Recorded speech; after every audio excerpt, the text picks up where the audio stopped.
আসসালামু আলাইকুম রহমতুল্লাহ। ওয়ালাইকুম আসসালাম ওয়া রাহমাতুল্লাহ। বলছিলাম হুজুর, আপনি তো এবারে ভেড়ামারা মিরপুরের 2 নম্বর আসনের এমপি প্রার্থী। তো আপনি তো বিভিন্ন জায়গাতেই গণসংযোগ করছেন, আমাদের জুনিয়াহদা ইউনিয়নে আজকে গণসংযোগ করলেন। আপনার কেমন লাগলো এবং আমাদের উপস্থিতি এবং আমাদের মানে ওয়ার্ড এবং ইউনিয়নের সমস্ত নেতাকর্মীদের কার্যক্রম দেখে আপনার কেমন হয়েছে একটু আমাদের জানাবেন। আলহামদুলিল্লাহ, সবাইকে আন্তরিক মোবারকবাদ জানাই ইসলামী আন্দোলন বাংলাদেশের পক্ষ থেকে। তবে আপনাদের এলাকার কার্যক্রম আলহামদুলিল্লাহ ভালো। বেশ কয়েকটা অফিস আপনারা নিয়েছেন, নির্বাচনী অফিস এবং ইসলামী আন্দোলন বাংলাদেশের আঞ্চলিক অফিস, তো কেন্দ্রীয় কার্যালয়। কিন্তু আপনাদের আগ্রহ মজবুত না থাকলে অফিসগুলো নেওয়া সম্ভব হতো না। আলহামদুলিল্লাহ, আপনাদের একান্ত আগ্রহ অন্তরের মধ্যে আছে। আমি এই আগ্রহটা, এই উদ্দীপনাটাকে আরো ভালো করে গঠনমূলক কাজে লাগাতে চাই। আগ্রহ অন্তরে আছে, এই অন্তরে আগ্রহটা, অন্তরে মহব্বত, ভালোবাসাটাকে কাজে রূপ দিয়ে দেন, আপনি আরো সামনে আগানো যায় এই দোয়া করি, এই প্রার্থনা আপনাদের কাছে করি। আপনারা এলাকার নেতা, এলাকার কমিটির যিনি প্রধান, তিনার পরামর্শ অনুযায়ী আরো সামনে আগানোর জন্য চেষ্টা করবেন ইনশাল্লাহ। আবার অন্তরস্থল থেকে দোয়া করি। আর আপনাদের কাছে আমি দোয়া চাই, আল্লাহ তাআলা যেন ঈমান আমলের উপরে মজবুত থাকতে পারি মৃত্যুর আগ পর্যন্ত। আর ইসলামী আন্দোলন ক্ষমতায় গেলে যেন শরিয়া আইনে রাষ্ট্র গঠন করব, এই প্রত্যয় আমাদের রয়েছে, এটা যেন আমাদের বাস্তবায়ন করতে পারি। এখানে আর একটা বিষয় হচ্ছে হুজুর, যে আমরা তো সর্বপ্রথম একটা সমঝোতা বা ঐক্য জোট বা যাই বলি না কেন, এটা জোটে ছিলাম। আমরা কারো কাছে মানে ভোটের ব্যাপারে গেলে তারা আমাদের একটা প্রশ্ন করে যে আপনারা একসাথে ছিলেন, তো আলাদা হলেন কেন? এটা আমাদের প্রত্যেকটা কর্মীরও জানা দরকার এবং যারা ভোট আমাদের দিবে তাদেরও জানা দরকার যে কেন আমরা আলাদা হইলাম। আলহামদুলিল্লাহ, আলাদা হওয়ার অনেক কারণ রয়েছে, তার মধ্যে উল্লেখযোগ্য কারণ সরমনা বিশ্বাস হুজুরের কাছে উনি আমাদেরকে ডেকেছিলেন, আমাদের উল্লেখযোগ্য কারণগুলো আমাদেরকে জানাইছেন। এই প্রত্যেকটা দলের থেকে একজন করে কর্মী বা একজন করে সদস্য নিয়ে একটা লিয়াজো কমিটি গঠন হয়। এই লিয়াজো কমিটির পরামর্শ অনুযায়ী আমাদের কাজ চলতে থাকবে। আর এই 8 দলের লিয়াজো কমিটির পরামর্শ ভিত্তিক 8টা বিভাগে মহা সমাবেশ হয়েছে। খুব গর্জিয়াস টাইপে, খুব ভালো উদ্যোগ নিয়ে এই সমাবেশগুলো হয়েছে। কে সভাপতি থাকবে সেই সমাবেশে, কে প্রধান অতিথি থাকবে, সবগুলা 8 দলের পরামর্শ অনুযায়ী হয়েছে।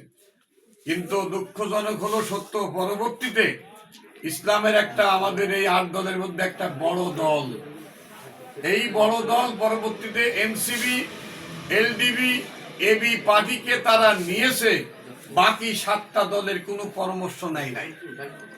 এটা থেকেই আমি মনে করি যে আমরা যদি একটা ব্যবসা করি, 2জন পার্টনারে, আমাকে যদি না জানে আর একটা 3য় নম্বর পার্টনার নিয়ে ফেলে, তাহলে ব্যবসার মধ্যে সন্দেহ তৈরি হয়, ওই ব্যবসাতে আর থাকতে মনে চাবে না। ঠিক এরকম যে এই লিয়াজু কমিটির 8 দলের 7 দলের পরামর্শ ছাড়াই এলডিবি, এবি, এনসিবি এই 3 দলকে নিয়েছে। তো 3 দলকে নেওয়াটা আমাদের আপত্তি ছিল না, কিন্তু বাকি সবগুলার পরামর্শে নেওয়া দরকার ছিল। এটাই আমাদের দুঃখের বিষয়, এটা আমাদের ভিতরে মনের একটা সন্দেহ তৈরি হয়েছে। নাম্বার 2, এই লিয়াজু কমিটির একটা বৈঠক ছিল জামাত ইসলামের এক নেতার বাড়িতে। বিশ্বাস হুজুর নিজে গেছেন, তার বাড়ির সামনে গিয়ে বারবার মোবাইল করেছেন, মোবাইল ধরে নাই। পরবর্তীতে একজন এসে বলতেছেন যে ওনার আজকে এই প্রোগ্রামটা আছে, ওনার খেয়াল নাই, উনি মোবাইলটা রেখে এক জায়গায় চলে গেছেন। তখন দুঃখ মনে আমাদের কর্মী, আমাদের বিশ্বাস হুজুর সহ নিজের চলে আসেন। পরবর্তীতে গভীরভাবে তদন্ত করে দেখে যে ওই নেতা, ওই দলের নেতা ওই বাড়িতেই ছিলেন এবং এনসিবি, এলডিবি, এবির পার্টির সঙ্গে একটা গোপন পরামর্শে ব্যস্ত ছিলেন। এটা জানার পরে তাদের প্রতি সন্দেহ আরো দূরে চলে গেল, আরো প্রবল হইল সন্দেহ। সামনে এসে আরো কিছু বিষয় দেখা গেল যে তারা জনতার সামনে একটা ওপেন একটা ঘোষণা দিল যে আমরা শরিয়া অনুযায়ী রাষ্ট্র গঠন করব না, প্রচলিত আইনে রাষ্ট্র গঠন করব। প্রচলিত আইন বলতে কেউ বুঝতে বাকি নয় যে প্রচলিত আইনে 17 বছর রাষ্ট্র গঠন করে চালাই গেল আওয়ামী লীগ, বিএনপি ওর আগে চালাইছে, আবার প্রচলিত নিয়মে আসবে। প্রচলিত নিয়মে শান্তি নাই বলেই তো ইসলামী আইন আমরা আনতে চাই। ইসলামী আইনে আসাই শান্তি। প্রচলিত আইনে যখন তারা রাষ্ট্র পরিচালনা করবে তখন আমরা সেই দলের সঙ্গে আর থাকতে পারি। আমরা চাই ইসলামী শরিয়া অনুযায়ী রাষ্ট্র গঠন করতে। সারা বিশ্বের কাছে চরমনা পীর সাহেবের হুজুর একটা গ্রহণযোগ্য আছে। আমরা এমপি একটা হতে পারি না পারি, ভোটের পার্সেন্টেজ যত কমই হোক না কেন, জাতির কাছে গ্রহণযোগ্যতা এরকম আছে যে চরমনা পীর সাহেব ধর্মের দিকে খুব মজবুত, কর্মীরাও ধর্মের দিকে খুব মজবুত, তারা ইমান আমলে মজবুত। এখন যদি আমরা যারা শরিয়া অনুযায়ী ইসলামী আইন শরিয়া অনুযায়ী রাষ্ট্র গঠন করবে না, ওপেন বলার পরেও আমরা ইসলামী দল হিসাবে তাদের সঙ্গে থাকতে পারি না, আমরা তার সঙ্গে যাই নাই। এখন অনেক সময় দেখা যায় জামাতের অনেক লোকজন বলে আমরা নাকি বিশেষ করে ইসলামী আন্দোলন আপনার এই আসনে নাকি আমাদের কম পড়ার কারণে আমরা নাকি আলাদা হয়েছি। এখন এই বিষয়ে তাদের কি বলা যায়?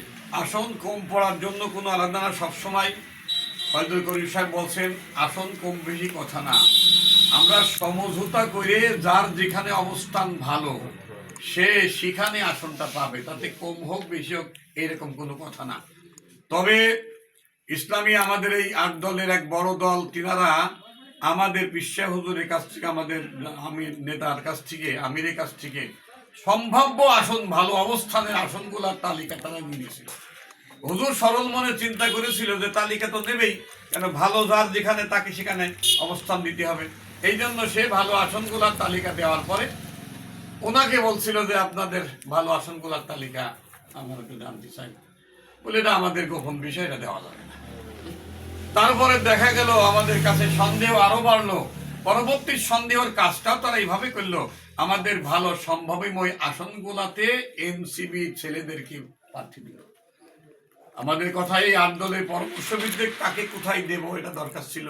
তারা নিজের ইচ্ছা মতো সিট বন্টন করবে, এটা তাদের করা ঠিক হয়নি।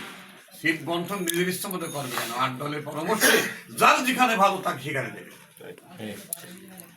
অনেক ভালো লাগলো আপনার কথাগুলো। কিন্তু তারা একটা মিথ্যা প্রচার করতেছে। চরমনা বিশ্ব প্রধানমন্ত্রী দাবি করেছে, এটা আমরা রাজি হয় নাই, তাইতে তারা থাকে নাই। প্রধানমন্ত্রী হওয়ার জন্য শর্ত এমপি হতে হবে। চরমনা বিশ্ব কোথাও এমপির নমিনেশন নাই, দাঁড়াই নাই, প্রার্থীরাই নাই।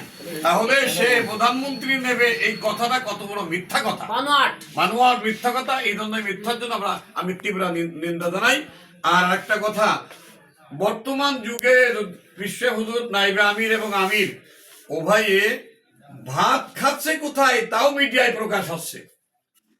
আর ইসলামী আন্দোলন আমির তারা মন্ত্রী চাইলো, তারা প্রেসিডেন্ট চাইলো, এটার কোনো মিডিয়ায় প্রকাশ হইল না। কোথাও মিডিয়ায় প্রকাশ দেখাতে পারবে না। বিশ্ব হুজুর বা নাইবে আমির সাহেব এইগুলা দাবি করেছেন, এরা তাদের মুখের কথা, বানোয়াটি কথা, এই মিথ্যা কথা বলার জন্য আমরা তীব্র নিন্দা জানাই। আমি সবাই আন্তরিকতা, সবাই আমার অন্তর থেকে সবাইকে ধন্যবাদ জানাই, সবার কাছে দোয়া চাই, ইসলামের খেদমতের জন্য আপনাদের ধন্যবাদ জানাই। আসসালামু আলাইকুম।